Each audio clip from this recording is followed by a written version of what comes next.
harder is a great philosophy if you want to do it in the office or in the gym. It doesn't matter if I'm tired. It doesn't matter if I'm sick. It doesn't matter if I don't feel up to it. I'm just going to get through it, right? Unless you're obsessed, obviously. The same thing isn't true around your kitchen table. Your capacity to withstand emotional discomfort and just keep moving should be domain specific at different levels. In the gym, should be very, very high. In the office, should be very, very high. In your relationships and your friendships, should be lower. Maybe with your family, should be a little high. I think it's a consideration that a lot of people need to think about, because we praise this as such a universal good, which it almost certainly is. I'm trying to find the situations where it shouldn't be used or it gets used too much. So I think that's one of them. Before we continue, I wish someone had told me simplified, and that is what on next one machine level below.com/.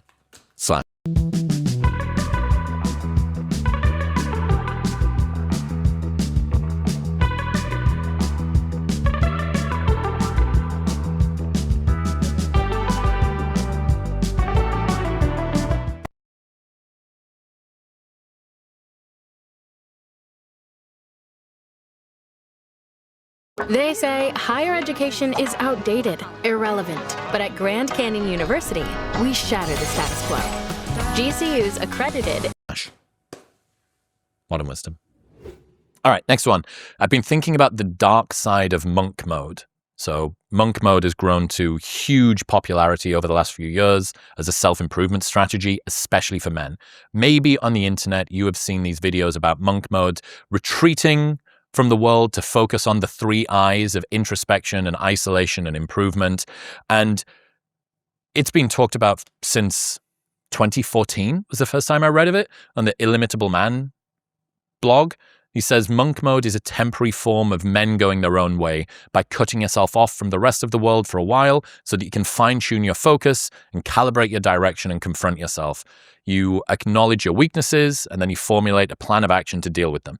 So the focus is on minimizing your time contribution to social obligations and junk activities, because these consume so much of your time while yielding little to negligible increases toward your social market value, right? Monk mode is a serious commitment that shouldn't be half-assed. You're either doing it or not.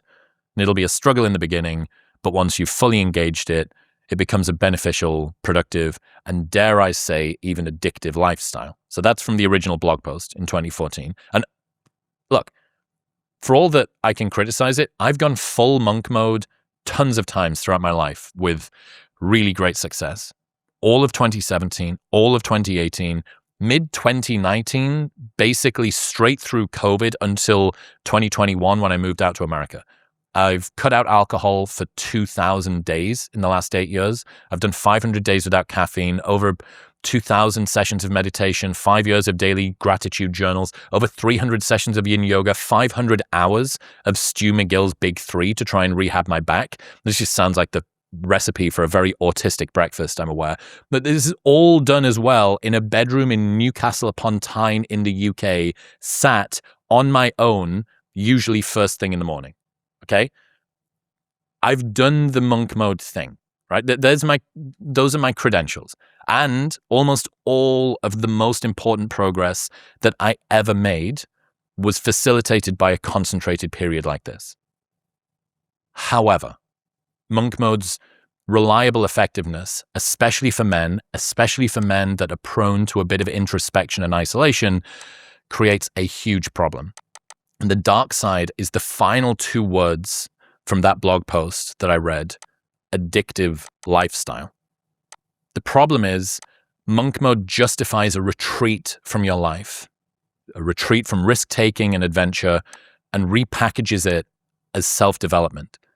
It makes you feel noble in isolation, but it does that so effectively that it can become hard to bring yourself back out. And that means if you already have a tendency to live a sheltered, routinized, unsocial life, you are encouraging yourself to sort of abscond further away from ever building a real-life support network, which is actually the thing that you need most in the long run. Right? The reason that you're doing all of this work, the isolation, the introspection, the improvement, is to reintegrate to society and be effective. But it's so addicting that a lot of the time